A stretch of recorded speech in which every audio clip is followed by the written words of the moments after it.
Hot issue हमारा आज का है मईशत पाकिस्तान की, जिसके अशारिये ये आ रहे हैं कि वो ज़ाहिर बेहतरी की तरफ गामज़न है। ये असली है, ये नकली, इस पर बात करेंगे। हमें ज्वाइन किया मिफ्ता इस्माइल साहब ने, जो साबिक वज़ीर ख़जाना है और रहनुमा है अवाम पाकिस्तान पार्टी के। और इशारे जो मैंने आपको बताया कि मुस्बत नज़र आ रहे हैं, उसमें से कुछ ये है कि GDP ग्रोथ जो पिछले साल -0.2 थी वो 2.4% हो गई है। इन्फ्लेशन 29% से गिर कर इस महीने 6.5% पे आ गई है। अनएम्प्लॉयमेंट 8.5% थी, वो 8% पे आ गई है। इंटरेस्ट रेट कर्जा लेने पे जो आपको सूद देना पड़ता था इंडस्ट्रियल इदारों को, वो 22% से कम होकर 17.5 पे आ गया, मजीद कम होगा।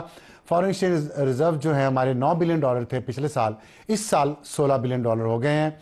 और जो टैक्स टू GDP रेशियो 8.5% थी पिछले साल, इस साल 8.7%, थोड़ी सी बढ़ी है, हो गई है। और बाहर से जो गैर मुल्की जो पाकिस्तानी गैर मुल्क ममालिक में रहते हैं, उनकी तरफ से जो पैसा आता है वो $27 बिलियन थे और इस साल $30 बिलियन हैं। तो ये हैं वो कुछ इशारे जिससे ये कहा जा रहा है कि मईशत बेहतर हो गई है। मिफ्ता साहब, आपने सुना, मैंने कुछ चीज़ें बताई हैं, आपके ख्याल में क्या हुकूमत ने मईशत को संभाल लिया? क्योंकि आज मैंने सुना आप कह रहे थे कि ये जो रिलीफ, थोड़े अरसे का माली रिलीफ मिला है, ये कहीं ज़ाया ना हो जाए। अफसार भाई बहुत शुक्रिया। देखें, गुजारिश ये है कि जो अफरात ज़र में कमी आई है, महंगाई में कमी नहीं आई है। महंगाई जिस रफ्तार से बढ़ रही थी उस रफ्तार में कमी आई है, उसमें हुकूमत का कोई किरदार नहीं है। हम ये जानते हैं कि जो तेल $120 का, $115 का होता था, वो आज गिर कर दुनिया भर में आलमी मंडी के अंदर वो $70 का हो गया है, क्योंकि चाइना की मईशत स्लो हो गई है, यूरोप की मईशत स्लो हो गई है। उसकी वजह से दुनिया भर में एक कमोडिटी साइकिल के अंदर कीमतें कम हुई हैं। खाम तेल की कीमत कम हुई है, गंदम की कीमत कम हुई है, यूरिया की कीमत कम हुई है, DAP की कीमत कम हुई है, जिसकी वजह से पाकिस्तान में भी उसका इफ़ेक्ट आया है और उतनी कीमतें कम नज़र आ रही हैं हमको। पेट्रोल की कीमत कम हुई है वगैरह वगैरह, उससे थोड़ी सी अफरात ज़र में कमी आई है, या मईशत में जिस रफ्तार से कीमतें बढ़ रही थी उस रफ्तार में कमी आई है। लेकिन इस हुकूमत का कोई किरदार इसके अंदर नहीं है और ना ही किसी और मुस्बत चीज़ में है। माजरत के साथ देखिए, इनके पास एक वक्त मिला था, 1 साल 6 महीने हो गए, इन्होंने PIA की निजकारी करने में कुछ भी नहीं कर सके ये लोग, और इनकी नीयत थी किसी और 6 महीने के अंदर किसी और निजकारी के प्रोसेस को, किसी डिस्ट्रीब्यूशन कंपनी को, किसी जनरेशन कंपनी को आगे नहीं लेके गए। आज भी पाकिस्तान में खित्ते में सबसे ज़्यादा टैक्स रेट्स तो हैं, दुनिया में one of the highest tax rates हैं पाकिस्तान में। सैलरी इंडिविजुअल्स के ऊपर 38.5%, बिजनेस इंडिविजुअल्स के ऊपर 49.5% और कॉरपोरेशंस के ऊपर 59%। ये आपका टैक्स स्ट्रक्चर है, इसलिए आपको $1 भी आपके पास सरमायाकारी बाहर से नहीं आती उसके लिए जो पाकिस्तान से बरामद करे कोई चीज़, या लेकिन जो डॉलर थोड़े बहुत आती है सरमायाकारी, बड़ी महदूद $1 बिलियन 2 बिलियन की, वो पाकिस्तानियों को बेचने के लिए आती है। सॉरी, मैं कता कलामी कर रहा हूँ, लेकिन मैंने आपसे ये पूछना चाह रहा हूँ कि आपने आज ये भी कहा कि PI की निजकारी वज़ीर-ए-आज़म शहबाज शरीफ और इसाक डार नहीं होने देना चाह रहे, नायब वज़ीर-ए-आज़म। वो क्यों नहीं होने देना चाह रहे? उसमें उनका कोई मफाद है? नहीं, खुदा ना खास्ता, मैं नहीं, देखिए मैं ये वो वाली बातें नहीं करता हूँ मैं। देखिए, एक रिकॉर्ड है, मफाद नहीं है लेकिन एक रिकॉर्ड है, एक रिकॉर्ड तो है ना। एक रिकॉर्ड है कि 2015 में जब, देखिए, मियां नवाज शरीफ बहुत प्रो प्राइवेटाइजेशन थे, वो हमेशा कहते हैं कि प्राइवेटाइज करो, आगे चीज़ें बढ़ो। 2013 में जब वो आए, डार साहब को इन्होंने चेयरमैन बना दी, और ज़ुबैर साहब ऑन रिकॉर्ड हैं ये कहते हुए कि ज़ुबैर साहब को डार साहब ने कहा कि फेस्को और IS को, इस्लामाबाद इलेक्ट्रिक सप्लाई और फैसलाबाद इलेक्ट्रिक सप्लाई का काम बड़ा आगे हो चुका था, कब पेमेंट्स कर चुके थे ये लोग उसको, ये जो इन्वेस्टमेंट बैंकर्स होते हैं, उसका डार साहब ने कहा रोक दो। PIA के अंदर डार साहब ने PTI से माहिदा किया जिसके तहत माइनॉरिटी शेयर होल्डर्स आ सकते थे PIA में और वो आके सरमायाकारी कर सकते थे, लेकिन हुकूमत के पास मेजॉरिटी स्टेक रखना था। ज़ाहिर है इसमें कोई भी नहीं आएगा कि हुकूमत अगर फैसला साजी खुद करेगी तो PIA में कौन पैसा डालेगा। इस बार भी, और शहबाज शरीफ साहब भी कंपनियों पर कंपनियां बनाते रहे पंजाब में। पिछले PDM के दौर में भी कोई प्राइवेटाइजेशन की बात नहीं हुई, यूटिलिटी सोर्स कॉरपोरेशन को एक्सपेंड किया गया। इस बार एक दिन बात आई, उसके बाद बात ख़त्म हो गई। 6 महीने के अंदर कोई एक RFP डाला इन्होंने किसी भी निजकारी के लिए, कोई एक डिस्ट्रीब्यूशन कंपनी हो, कोई एक तरसील तकसीम, कुछ भी नहीं किया है। और आपके पास जो सीरियस बायर्स थे, 2 बहुत सीरियस बायर्स थे और 2 नॉट सो सीरियस बायर्स, उन चारों को आपने भगा दिया। फिर आपने ब्लू वर्ल्ड को कहा यार तुम रुक जाओ, ऐसे ही कोई बिड डाल देना ताकि लगे ना कि बहुत भाग गए। इनकी कोई नीयत नहीं थी। ठीक है। अच्छा, ये बताइएगा कि दूसरी बात आपने की कि टैक्स की रेशो सबसे ज़्यादा है पाकिस्तान में, इसके बावजूद हम देखते हैं कि रेवेन्यू टारगेट पूरा नहीं हुआ। आप इसकी क्या वजह है? और आईएमएफ जो आ रहा है, क्या आईएमएफ को मुतमईन कर पाएगी रेवेन्यू शॉर्टफॉल पे हुकूमत? नहीं सर, मेरी गुजारिश थी कि टैक्स रेट्स पाकिस्तान में सबसे ज़्यादा हैं। आप मतलब आप देख लीजिए कि दुनिया में किस मुल्क के अंदर 2 या 4 मुल्क ज़्यादा होने के बावजूद भी रेवेन्यू पूरा नहीं कर सके। देखिए टैक्स रेट इतने ज़्यादा हैं, फिर भी ताजर कितने आए हैं इसमें? ताजर 10 अरब ताजरों से इकट्ठा करना था, 10 लाख उन्होंने दिए हैं, 32 लाख उन्होंने कहा था रजिस्टर होंगे, उसमें से सिर्फ 76,000 हुए हैं। तो ये फेलियर तो बहुत लेवल पे है रेवेन्यू कलेक्शन में। तो मेरा सवाल ये है कि टैक्स रेशियो इतनी ऊपर ले गए फिर भी रेवेन्यू पूरा नहीं कर सके, क्यों? सर टैक्स रेट जब इतना तेजी से बढ़ जाएगा तो लोग उसके ऊपर इवेशन शुरू कर देते हैं। अगर आप ये एक्सपेक्ट कर रहे हैं कि पाकिस्तान में एक बिजनेस इंडिविजुअल कोई 49% अपनी इनकम का टैक्स दे देगा, जिस इंसान को आप ना, अब तो पहले मैं सोचता था कि कराची का बुरा हाल है कि पीने का पानी नहीं मिलता, अब लाहौर में सांस लेने के लिए हवा नहीं है। आप सोचें, ये हुक्मरानी है पाकिस्तान की। आपको कोयटा के अंदर लॉ एंड ऑर्डर नहीं है। हमने क्या दिया इस 77 साल के अंदर? 2 करोड़ 65 लाख बच्चे स्कूल के बाहर हैं। दुनिया की सबसे बड़ी फौज है स्कूल के बाहर बच्चों की, वो पाकिस्तानी है। ये मुल्क आपसे 50% टैक्स मांगता है। किस मुंह से मांगता है? इनको शर्म नहीं आती है ये बोलते हुए कि 50% अपनी इनकम हमको दे दो? क्यों दे दो भाई? तुम मुझे ये बताइएगा, आपने ये बात की बड़ी वैलिड है कि 50% अपनी आमदनी से आप टैक्स हुकूमत को दे दें जो कुछ नहीं कर पा रही। ये जो अकल की बात है कि इससे टैक्स की कलेक्शन कम हो जाएगी, ये हुकूमत को नहीं समझ आई। और वो आईएमएफ के इतने एक्सपर्ट्स आते हैं हम निगोशिएट करने के लिए, उन्हें समझ नहीं आया कि इतनी टैक्स रेट ऊपर चला जाएगा तो कलेक्शन कम हो जाएगी। कि क्या कर रहे हैं सारे मिलके हमारे साथ? सर सीरियसली मैं आपको बताऊं, ये एक लेफर कर्व होती है। हम तो उस साइड पे आ गए लेफर कर्व के कि जितना टैक्स रेट कम कर देंगे उतना अब मेरे ख्याल से टैक्स रेवेन्यू बढ़ जाएगा। जब शायद अब्बासी साहब वज़ीर आज़म थे और मैं वज़ीर ख़जाना था, हमने मैक्सिमम टैक्स रेट कर दिया 15%।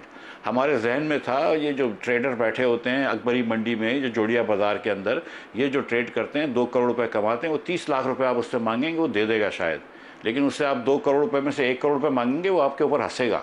और ये हो रहा है यहाँ। इससे ये कि रिश्वतों का बाजार गर्म हो जाएगा, नोटिस आएंगे, पैसे मिलेंगे। आप समझते हैं कि नहीं, इससे मुझे बताएं कि आईएमएफ बेवकूफ़ है, नाअहल है, या उसे एहसास ही नहीं है कि वो क्या बेहिस हैं? वो उन्हें क्यों नहीं ये समझ आई ये बात? जो चले हमारी हुकूमत को तो नहीं समझ आती, आईएमएफ कोई मफादात होंगे, कुछ भी हो सकता है। आईएमएफ को क्यों नहीं ये समझ? क्योंकि आईएमएफ ये जानता है कि आप हर किस्म की एक्सक्यूज़ करते हैं और जो चीज़ें आपने वादा करें वो पूरे नहीं करता। आपने कहा था दुकानदारों से टैक्स लगाओ, मैंने भी कहा था, जब तो उन्होंने वो भी नहीं करी थी। आपने इस बार किया, आपने लोवेस्ट ब्रैकेट कर दिया 100 रुपये का। आपका 10 अरब रुपए का जो टारगेट था उसके सामने आपको 10 लाख रुपए आए हैं। 10 लाख रुपए आए 10 अरब के टारगेट के सामने, क्योंकि आपने 100 रुपये टारगेट कर दिया। आप दुकानदारों से टैक्स नहीं लेते, आप एग्रीकल्चर वालों से टैक्स नहीं लेते, तो फिर आपके पास क्या रहा? आपके पास नौकरी पेशा लोग रहे जिनका आपने गला दबोच दिया है। मेरा सवाल ये नहीं था। हाँ। आईएमएफ से आप जाके बात करें, देखें। मैं देखें, मैं आपकी बात से मुत्तफिक हूँ जहाँ तक हुकूमत की नालायकी की बात है, लेकिन मैं ये समझता हूँ कि आईएमएफ बदनीयत और नालायक नहीं है कि एक हुकूमत ऐसा अनरीजनेबल किस्म का उन्हें प्लान बना के दे रही है और वो एक्सेप्ट कर रहे हैं। इतने महीनों बल्कि साल से भी ज़्यादा तो निगोसिएशंस होती रहीं, बैक एंड फोर्थ मुज़ाकरात होते रहे, तो ये इस बात पे एग्री किया आईएमएफ ने इस तरह के नालायक प्लान पे? मेरा तो ये सवाल है आईएमएफ से। गुजारिश ये नहीं सर, गुजारिश ये है कि देखें कुछ चीज़ों पे आईएमएफ भी अनरीजनेबल हो जाती है, इसमें कोई डाउट नहीं है मुझे। ठीक है, जब हमको लास्ट टाइम जब शहबाज साहब के वज़ीर आज़म थे और मैं वज़ीर था, तो मैं जब इनसे निगोशिएट कर रहा था तो उन्होंने कहा कि नहीं, हफीज़ शेख साहब ने हमारी डिप्टी मैनेजिंग डायरेक्टर को मुँह ज़बानी प्रॉमिस किया है कि आपने ये टैक्स बढ़ाने होंगे, टैक्स रेट्स एम्प्लॉयज़ के। उसने 2 मरतबा नहीं बढ़ाया, अब आपको बढ़ाना पड़ेगा। हमने हाथ पैर जोड़े इनसे कि ना करने दो, हमको ये ना करवाओ। और शहबाज साहब को पता है कि कितनी मेहनत करी, लेकिन बहरहाल वो नहीं मानी गई। लेकिन हमने उसके सामने ऑल्टरनेट टैक्स भी रखे थे जिसकी वजह से कुछ हमको रिलीफ मिला। आप मुझे बताइए कि आपने क्या ज़रूरत थी आपको 22% जारी अखराजात बढ़ाने की? आपको हुकूमत का फुटप्रिंट फैलाना चाहिए था इस वक्त। क्या ज़रूरत थी आपको कि 64% आपने PSDP बढ़ाया है? पहले आपने 100% बढ़ाया बजट जिस दिन पेश किया, फिर आपने कम करके 64% बढ़ाया है। 700 अरब से बढ़ा के उसको आपने 1150 अरब कर दिया। क्या ज़रूरत थी? मतलब क्यों आप ना तो आप इतने पैसे खर्च कर सकते हैं और ना आपको ज़रूरत थी। जितना आप रेवेन्यू बढ़ाएं, जितना आप एक्सपेंसेस बढ़ाएंगे ना, आपको रेवेन्यू उस मुताबिक बढ़ाना पड़ेगा, क्योंकि IMF ने कहा था कि 1% आपका कम से कम या 2% जो है वो प्राइमरी सरप्लस होना चाहिए। तो फिर आपको कहीं ना कहीं टैक्स रेट्स बढ़ाने पड़े।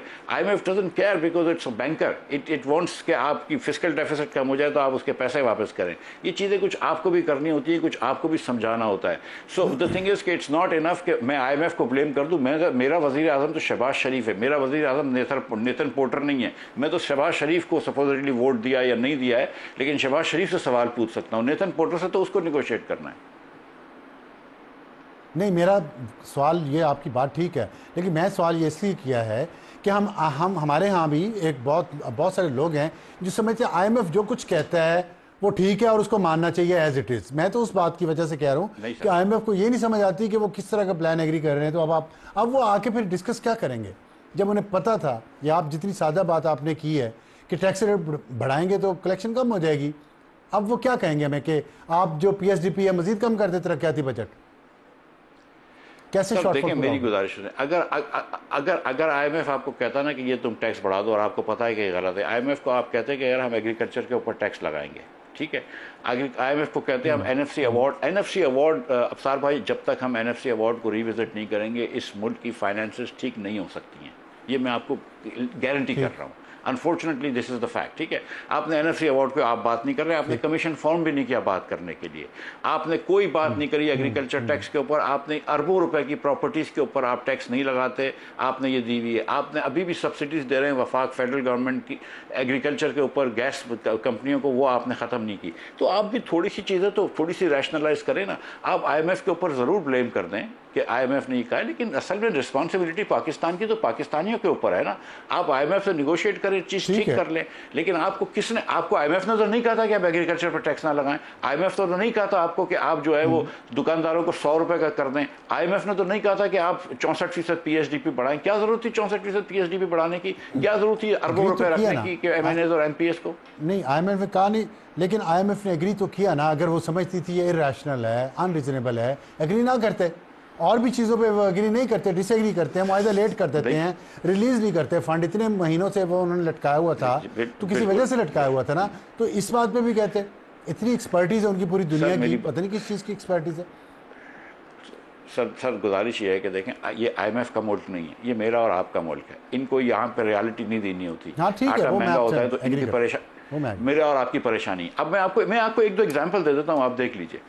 IMF ने अब तो ये कहती है IMF कि आप सपोर्ट प्राइसेस सेट ना करें। पिछले साल हमने 4000 रुपये गंदम की सपोर्ट प्राइस रख दी। जब गंदम 4000 रुपये का, यानी कि 100 रुपये किलो रख दिया, 4000 रुपये मन, 100 रुपये किलो रख दिया आपने गंदम खरीदने की प्राइस, और हुकूमत ने कहा हम 115 का बेचेंगे, तो जाहिर है आटे की कीमत 130 140 हो जाएगी। जब वो हो गई, दुनिया में 55 रुपये का आटा मिल रहा है, यहाँ चीखें निकल गई। पंजाब गवर्नमेंट पहले इंकरेज करता रहा, उसके बाद पंजाब गवर्नमेंट ने वादा खिलाफी करी, खरीदने से छोड़ दिया। अब IMF कहता है कि आप ना करो, लेकिन आपकी गलती थी ना, आपको समझ नहीं थी क्या? इसी तरह आपको नहीं समझती कि आप एक मरतबा अगर जी। आखिरी सवाल ये है कि अगर ये जो बातें आप कर रहे हैं रीजनेबल हैं सारी, तो फिर स्टॉक मार्केट इतना पॉजिटिव क्यों है? 41,000 से पिछले साल वो 93,000 पे चली गई है, क्या वजूहत है इसकी? जी, अल्लाह करे इंशाल्लाह 1,25,000 तक जाएगा। मुझे लगता है कि अभी तो और जगह बाकी। आप देखें कि दुनिया के अंदर पाकिस्तान जो कंपनीज़ के प्रॉफिट होते हैं उससे उसकी पर शेयर जो है उससे 10, 11, 12% महंगा ट्रेड हो रहा होता है। हमारे यहाँ तो 4-5% हो। अगर थोड़ी सी लॉ एंड ऑर्डर अच्छी हो जाए, थोड़ी सी हुक्मरानी अच्छी हो जाए, तो स्टॉक मार्केट को तो कोई नहीं रोक सकता। ये स्टॉक मार्केट 2016 के अंदर जो थी, वो जब 53,000 की थी तो डॉलर 100 रुपये का था। आज अगर ये 90,000 की भी दे, डॉलर भी तो 300 रुपये का हो गया है, 1/3 प्राइस भी तो हो गई है। आप ये भी तो देखें आपके एसेट्स क्या है, मतलब पूरे पाकिस्तान की स्टॉक मार्केट। जी, सो स्टॉक मार्केट में अभी जगह है। स्टॉक मार्केट, अल्लाह करे कि पाकिस्तान की मईशत बढ़ जाए, लेकिन नजर नहीं आ रही है। ठीक है, बहुत शुक्रिया मिर्जा इस्माइल साहब हमसे बात करने का। और स्टॉक मार्केट में अभी बहुत ज़्यादा गुंजाइश है बेहतरी की, और वह तभी होगी अमन अमान की सूरत हाल बेहतर हो और माशी इशारिये मज़ीद बेहतर हो।